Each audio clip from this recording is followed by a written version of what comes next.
нас сьогодні інша ситуація, що в нас сьогодні є в кожній області місцеві феодали, які контролюють ситуацію.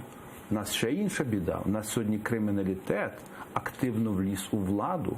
У нас в більшості міст України реально керує криміналітет. Люди 90-х, які стріляли, вбивали, сьогодні вони в краваточках красиво ходять, і вони зрозуміли, що якщо ти вкрадеш машину, чи там залізеш в хату, тебе посадять. А якщо ти у владі, і ти маєш вплив на якісь голосування, ти можеш перерозподіляти мільйони. Ніхто нікого не карає, тому що дуже часто керівники поліції, СБУ, вони сьогодні на утриманні в криміналітету. Тобто такого рівня розгулу криміналітету, який ми сьогодні маємо, його дуже давно не було в Україні.